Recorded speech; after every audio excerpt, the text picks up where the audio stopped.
Hello, everyone. Welcome to this episode of the Leadership Speak series. I have the joy and pleasure of welcoming a good friend and my senior from Tata's, um, Mr. Harish Bhat, brand custodian of Tata Sons, and he also sits on the board of a number of Tata companies. Hello, Harish. Hi, Srirangan. Thank you very much for having me here on this conversation. Look forward greatly. Thank you so much. Thank you so much for joining me. It's for me, it's very emotional because we are probably connecting after a long time, and our association goes to 3 decades, so a little over 3 decades. So I'm very fortunate to have the privilege of speaking with you again and having had the privilege of working with you in the past. So I'm going to dive straight into the topics of today's conversation. What I'd like to do is maybe walk my the audience through your background and your journey so far at the Tata Group, because it's a very fascinating journey. So I think lots to learn and lots to pick up from your journey in the Tata Sun Group. So thanks, Srirangan. Indeed, it's a pleasure to reconnect with you today. I still remember our first encounter when you were with Tata Tea in Munnar, and I was with the same company, and I had come all the way to the tea plantations. Um, you know, as I talk through my background, the one thing that I go back to is those common roots that we had in Tata Tea. And I finished my master's in business, and Tata Tea was the first company that I joined after a brief internship with the Tata Administrative Service. I actually began Srirangan as executive assistant to the then joint managing director of Tata Tea, a gentleman called Mr. R.K. Krishnakumar, from whom I learned a lot working in his office. And those lessons stand me in good stead until today. And after that, for a brief while, I also worked as executive assistant to the chairman of Tata Tea at that time, Mr. Darbari Seth, who was a legend in his own right. He Absolutely. He's in India. And the 1.5 years I spent working with him were an experience of a lifetime. Umpteen lessons from that. And then I went on to the first long functional stint in my professional life, which was marketing and sales. I used to head sales for Tata Tea in the state of Andhra Pradesh. I also used to head some of the regional brands of Tata Tea. That was a fascinating time because we were a small tea plantation company getting into branded products, and we were fighting against a monolith like Unilever in India, with both the Lipton and Brook Bond brands they had. And I think building our brands like Tata Tea or Kanandevan or Chakra Gold against the might of Unilever, gaining market share year after year, and eventually becoming a volume market leader in the market. I think a very, very exciting phase, but one where I learned many of the basics of marketing. Because we had no precedent to go by in Tata Tea. We had to, discover those basics ourselves. And that's also the time, Srirangan, when I had the pleasure of leading a small team within Tata Tea, and I think some of my thoughts about people and what motivates people and how to keep people very energized actually started flowing through my mind. After that, for a couple of years, I was part of the acquisition team of Tetley, part of the due diligence team, which went to the UK, US, various other parts as Tata Tea concluded its acquisition of Tetley, the first ever acquisition of overseas brand by an Indian company. And that again was my first brush, I would say, with cultures outside India, with Tetley in the UK or in the US or in Canada. Until then, I had worked exclusively in India. That was an exciting project, bringing it to fulfillment. After that, for about a decade, Srirangan, I worked with a company called Titan, which is part of the Tata Group, which is into watches and jewelry. I joined them as the retail and marketing head of the jewelry business, which was very small at that time. I would say a small entrepreneurial business within a large company at that time. I was later the chief operating officer of the jewelry business. Then I served as the chief operating officer of the watches business, which also has beautiful brands like Titan and Fast Track and Sonata and so forth. And that was a long stint where I think I developed many of the leadership thoughts, which I'm going to share with you today. Post that, I was the managing director of the first company that you and I were part of, Tata Tea, which is now called Tata Consumer Products. And over the past 6 years, I have moved to the headquarters of the Tata Group as brand custodian at Tata Sons. So my role and responsibility here is to manage and nurture the Tata brand, which, as you know, is India's most powerful, most valuable, and most trusted brand. Absolutely. And it's such a privilege to be managing a brand like this, which is 153 years of heritage behind it, but also growing from strength to strength each year. And alongside, I picked up a passion in writing. I've written a few books because I love the written word. And writing, I think, helps me organize my thoughts better, but also helps me influence others with my thinking on a much larger scale than I can do, say, in a classroom. Excellent. So if you ask me to summarize my entire career and learning, Srirangan, I think one, I'm a marketer. I'm very passionate about branding and marketing, and that's what I've done most of my life. Helped create very good brands for the Tata Group. And on the other side, I'm a very passionate writer. I think I enjoy myself most when I sit down and begin writing something. So that's a brief overview of 34 years now that I have spent with the Tata Group. Fascinating. That's the one word I would use, and very inspiring because as you rightly said, Harish, I've seen you as a young TAS officer coming to Tata Tea Munnar, and you maybe one of the reasons why I thought I should do an MBA was meeting people like you, and sharpen myself a little more. And all our conversations around, I think at that time Tetley conversations had just about begun when you were getting busy with that. So yes, very fond and very happy memories, and look forward to many more such memories in the future as well. So yeah, so building on what you said, Harish, uh, what has been your evolution as a leader, and what have you kind of defined as leadership? Because you have worked in diverse situations, you've worked in large groups within the Tata Sons and also built entrepreneurial setups. And then you worked with multi geography, multicultural organizations as well. So I think what has been your learning on leader and being a leader and a leadership? So, Srirangan, at the outset, let me say this. You talked of doing your MBA. I still remember you're doing your MBA at IIM Calcutta, but congratulations on your recent doctorate as well. That's Thank you. inspiring for all of us.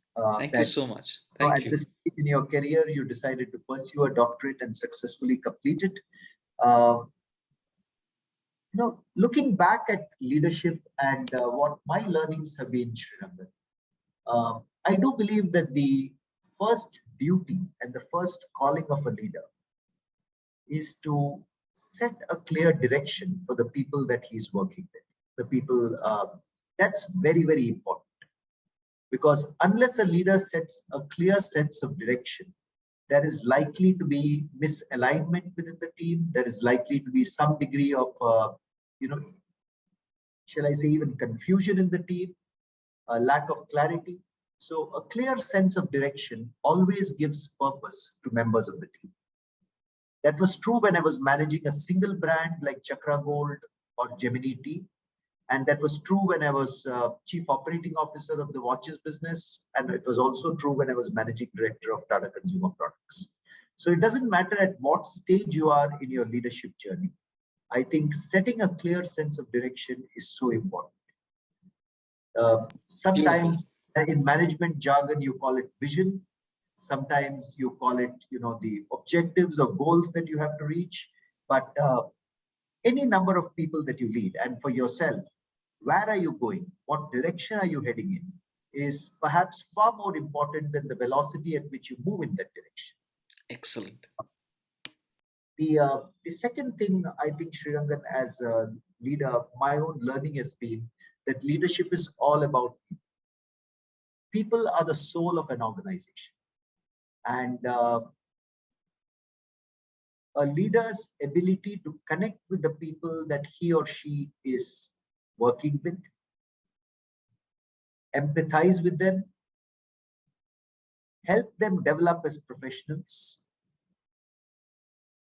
give them both positive and tough feedback, uh, work alongside them in making the goals of your organization a reality, support them where required, help them where required, but at the same time, ensure that the organization comes together and is working like a, you know, a well organized team. I think that is the second most important role of a leader. I think the entire people dimension, because Beautiful.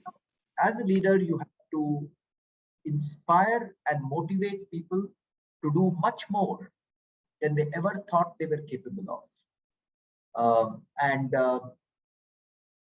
that is, it varies so much across leaders, but I believe that that's a key component of leadership, and that has probably remained unchanged for several years. Um, the third aspect of leadership, Srirangan, that I've picked up is execution. All of us can sit in a conference room or a boardroom and ideate. I think in today's world, you have so many ideas coming up from various sites, and people love being in the space of generating new ideas.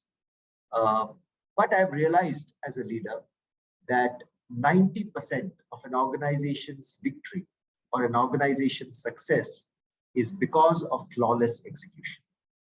Uh, that requires a lot of rigor. It requires a lot of persistence. It requires, you know, the ability to develop a well-oiled engine which can take forward the direction that you have set.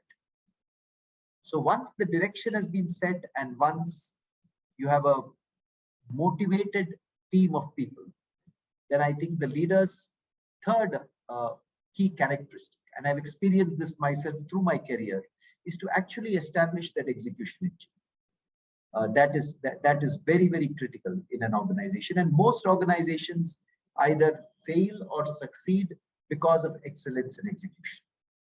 So just to Wonderful. summarize, I think there is direction setting, there is the people dimension, and there is execution. To me, those are three very, very important components of leadership that I have learned through my journey. Very succinctly put. Beautiful. Just three things to remember, right? And today's, attention span amongst a lot of us with so much content, it's just three things. I think you summed it up beautifully: direction, people, and execution. And maybe who knows, you might just even coin some nice term for it in the next book of yours. So who knows? Might be possible. Possible. I'm not denying that, but these are the real Some lessons acronym, that some acronym around it. So who knows? So yeah, so but to write about it, Sri Rangan, I need to reflect on it much more. And these are learnings from my career. But one also needs to speak to others and understand on these dimensions what their learnings are, very true. and Very reflect. true. Very true. Very, very well said. So, Harish, as you know, one of the areas that I have been interested is the entrepreneurial leadership realm, and I know you've been part of a probably India's largest conglomerate, the most reputed conglomerate. So, and many of these businesses are established businesses.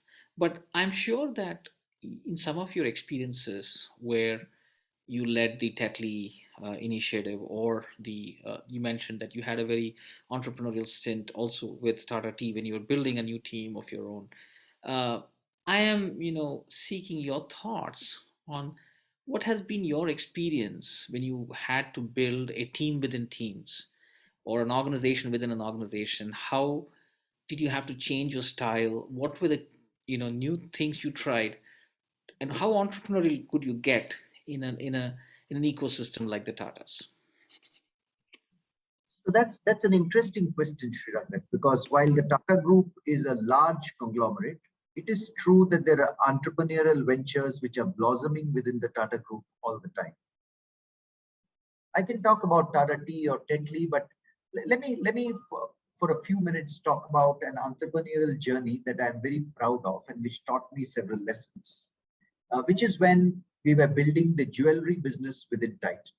So Beautiful. most Okay. most Indians, most Indians, of course, would know Tanishq today as Yes. India's most reputed and most trusted brand of jewelry.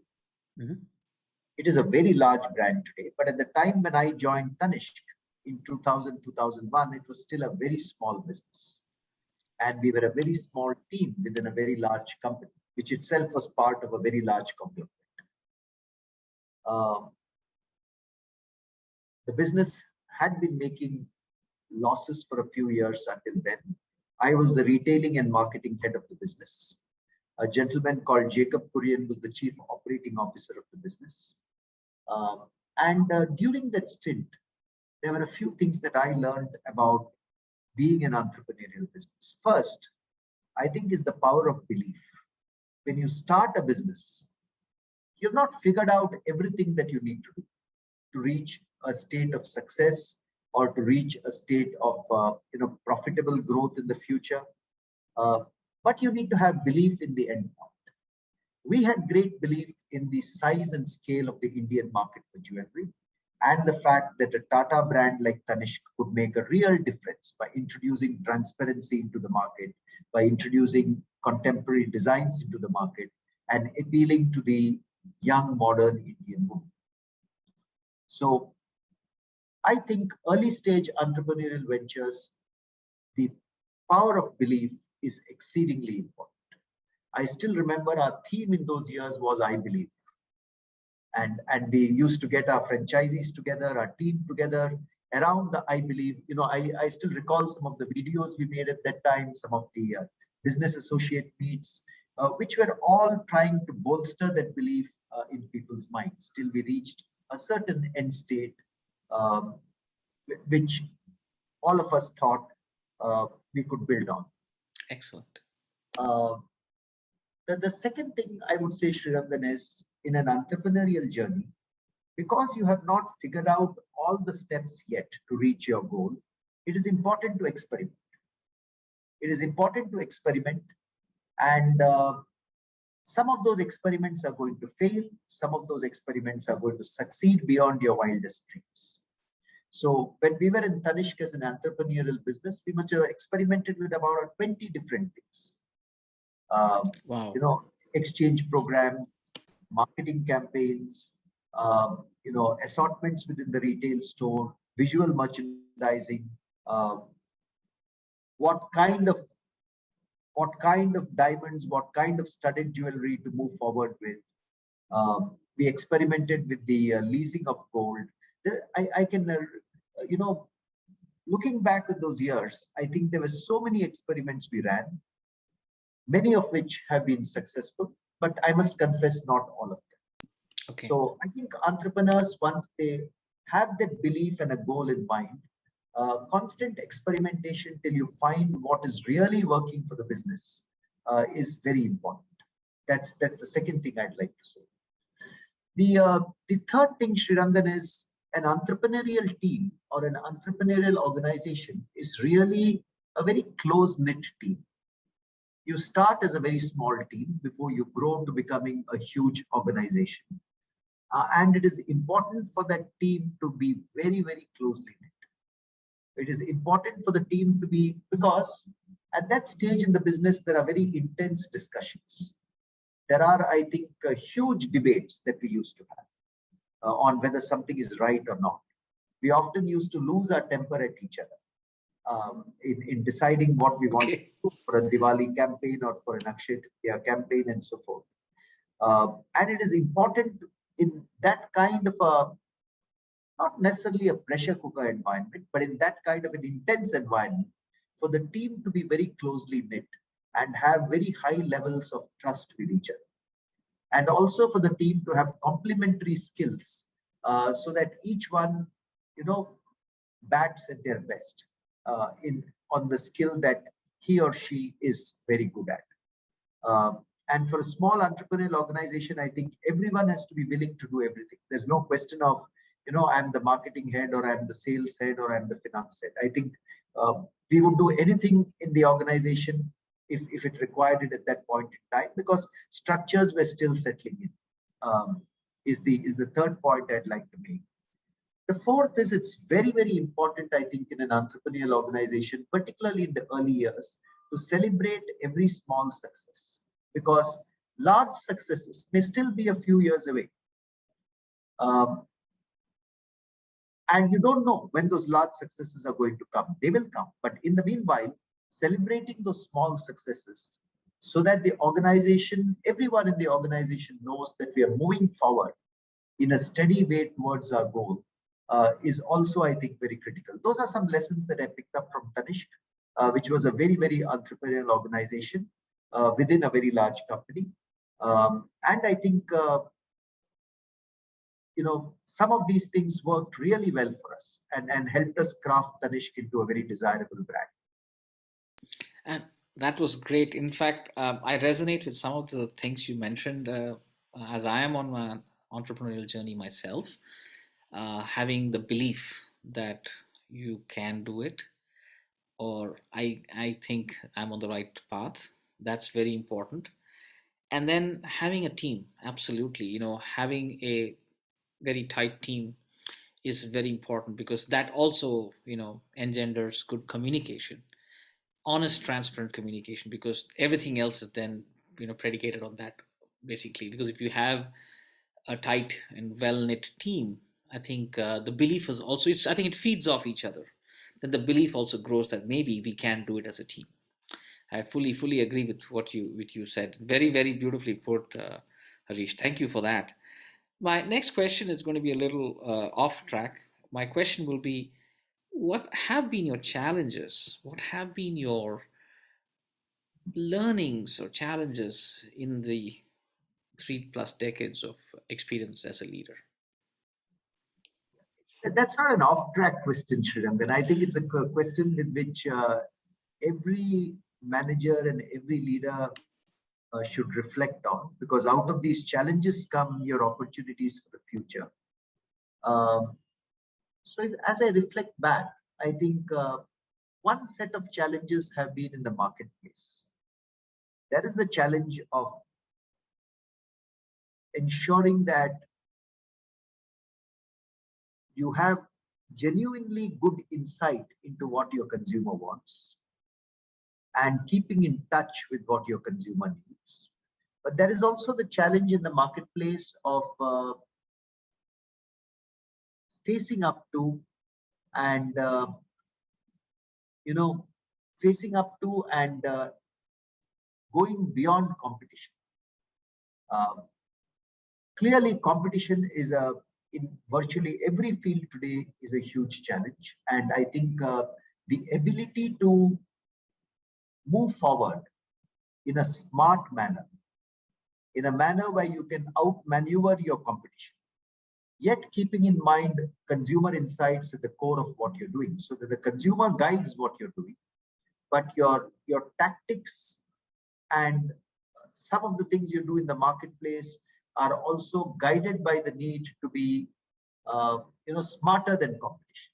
So I think that to me has been one challenge throughout, whether it was in the tea industry, whether it was in the jewelry industry, whether it was in the watches industry. I think that was very important. The consumer dimension and the competition dimension, both are challenges. The second big challenge, Srirangan, that has always been on my mind is, if you have to do very well, you need a very capable team. You need a very capable team who have the required skills and capabilities. And building teams is a challenge. Building teams with the right talent and with the right chemistry and the right values is probably the challenge that is foremost on every leader's plate today. If you get the right team, typically things tend to work out sooner than later. But you have team members who don't gel with others, or you have team members with not the right capabilities, then you're setting yourself up for mediocrity or for failure. So the challenge of building teams is the second most prominent challenge that I've encountered in my career. I'm not saying that I've done a damn good job of it throughout, but I think that has been an area of focus on my mind always. Uh, the third big challenge, Srirangan, is building a business model which is sustainable. And That is awesome. Yes. so, it's good to have dreams, and it's good to have belief. Those are important. But how do you build a business model based on a consumer need which can sustain itself? Uh, the businesses which do that tend to flourish. Whereas a lot of startups and a lot of entrepreneurial ventures which fail to build a sustainable business model, uh, I would think sooner or later the writing will be on the wall. Now, building a sustainable business model requires a very clear and sharp understanding of the levers of the profit and loss account of the company. It requires a sharp understanding of where you need to invest your resources, what you need to deliver without over delivering. It requires, I think, customer obsession, so that you know exactly what customers want and you can deliver it without any of the other, let's say, paraphernalia which consumers may not want. It requires the ability to run the business in a very efficient manner, a very cost efficient manner, but also very resource efficient manner. And it requires some degree of imagination to see how some of the lines on the balance sheet or some of the lines on the profit and loss account can actually tick much more for you. So the challenge of building a sustainable business is always in front of us. There is no doubt about it. Very And true. finally, I would say, as a marketer, one challenge that I always grapple with, and more than a challenge, that challenge often converts into an opportunity, is my job as a marketer is to generate demand, is to generate consumer demand. Uh, if a marketer fails at that job, he or she is not doing his or her job well enough. So the ability to generate consumer interest, consumer engagement, and consumer demand for the products or services or experiences that you're putting out there in the marketplace also takes top notch in my mind as one of the key challenges I have encountered. And it actually occupies a lot of my mind space on a daily basis. And I think, yeah, that's the heartbeat, I guess, of any organization. And on this note, I would kind of share my experiences. People typically see marketing and sales as, sometimes okay, it's a function like anything else. I believe that's paramount. I think everything, as you rightly said, originates from that need, and harnessing that need and turning it into a good or a service that addresses the need, which then becomes a want, hopefully, and a necessity thereafter. I guess that's what you've been doing. And Absolutely. Yeah. so yeah, it intrigues me all the time. So yes, that should be a separate conversation you should have with me, I guess, because that's something that I also keep thinking. How do you keep that sustained? Because markets change, demands change, demographics change, everything keeps changing. So nothing is constant. Every minute, something or the other is happening. Yeah, but good agile marketers find a way of changing with the market. They find a way of being proactive and understanding where consumers are going and preparing themselves with products or services for that reality. Beautiful. They find a way of discovering new consumer insight, which can help them, fine tune their product portfolio or even break through with disruptive new innovation in the marketplace. Excellent. So that's what good marketing is all about. And Yes. there are many companies the world over which have exemplified that for so many years now. Very true. If you look at the Tata Group itself, which I am part of, we are in our 153rd year now. We were founded in the year 1868. Wow. And for 153 years, the group has been growing from strength to strength because it has because it has pioneered new product categories, pioneered new industries, and found ways of catering to consumer needs, which are relevant with every passing generation. Yes, absolutely. I think I can speak personally that Tata's, when I was growing up, was a brand to be admired and inspirational. And I think even today, in its new avatar, it still continues to be an inspirational brand globally today. It's a globally respected corporation. Absolutely right. I work with the Tata Group. I'm inspired by it every single day. Um, but how many brands and how many businesses can you count on your fingertips, which are more than 150 years of age and True. growing and prospering from day to day, year to year? Absolutely, and it's But all that's thanks to.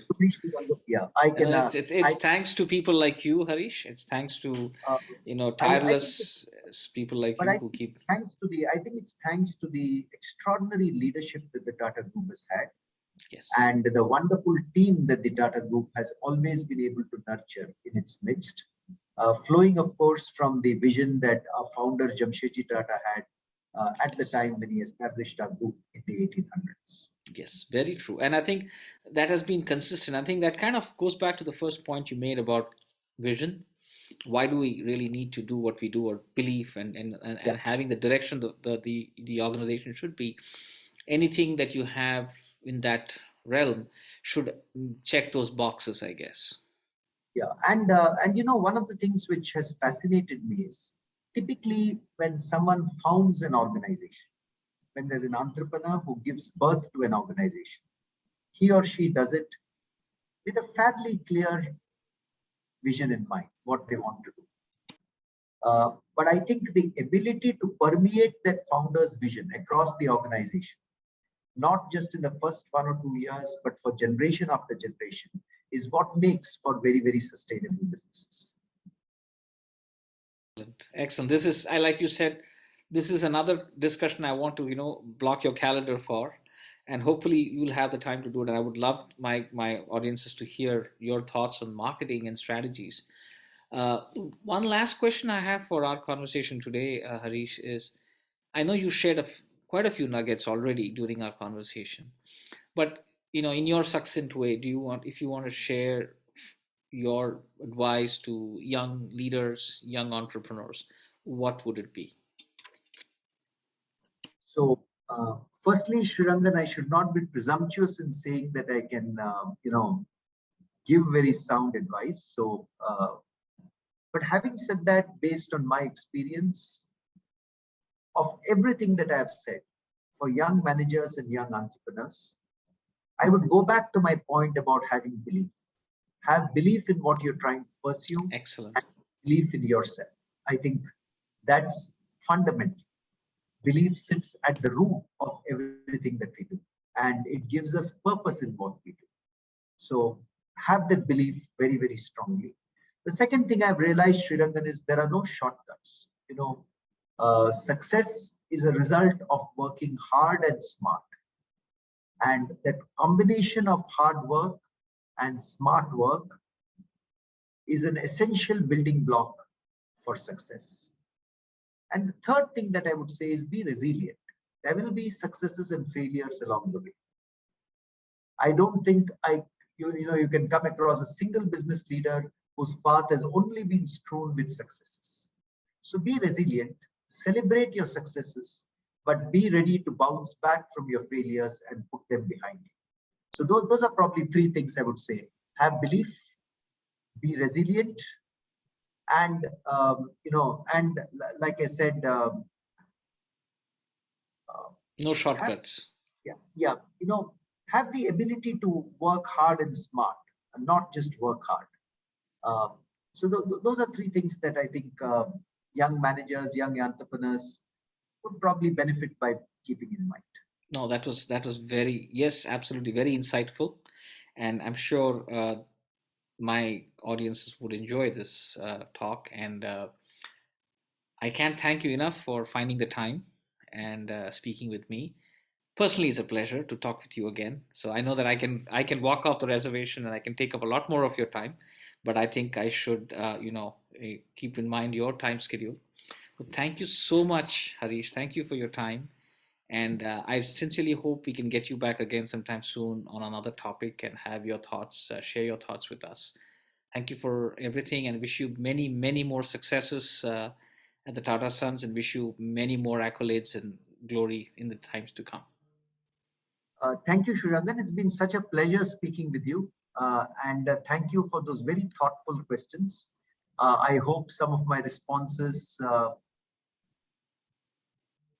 will be of use to people who are watching this discussion. I too look forward to another discussion with you, particularly on marketing and consumer strategy, which are areas of my passion. Absolutely, Harish. I'm going to take you up on that. I'm going to come back with that very soon. Thank you so much, Harish. Have a great day. Thank you. You too, Srirangan. Have a wonderful day.